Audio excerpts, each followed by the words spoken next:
Hi everyone, welcome to Torah on Demand. I'm Rabbi Yael Ridberg. Ask any parent what the most common refrain heard when on a road trip with their children.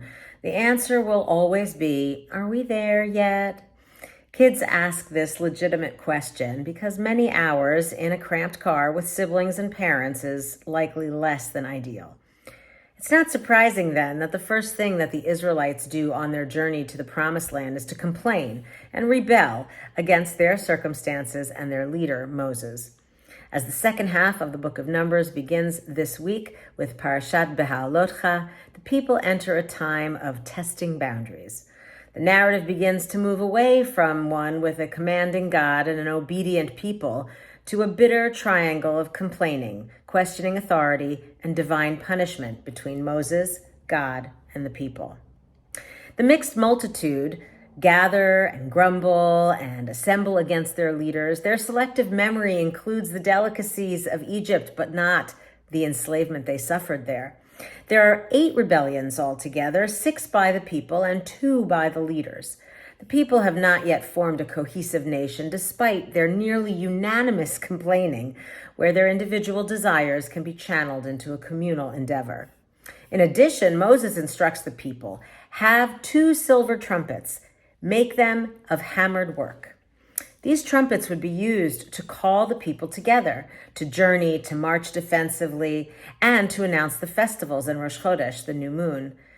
God is imagined to say that these shall be a reminder for you before God. I am your God.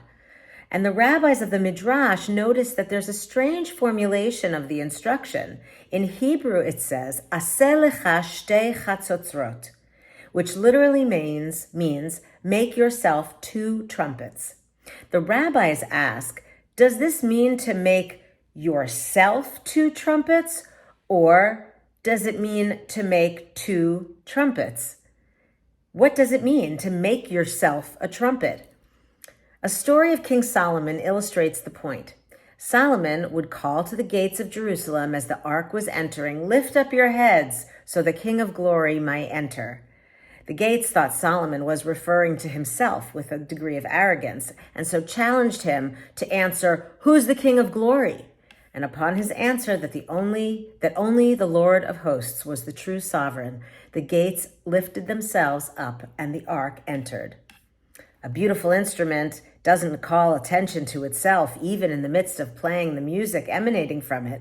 What emerges from the instrument is what people notice. The sages teach that when we make ourselves like trumpets, we focus our attention on the divine in whose service we are called. Our music is the way we conduct our lives, the words we say, and the deeds we perform. In their challenging Moses' leadership, the Israelites don't realize that they could play beautiful music in the wilderness, but instead, they seem to just blow their own horn, but not one in service of community and the journey.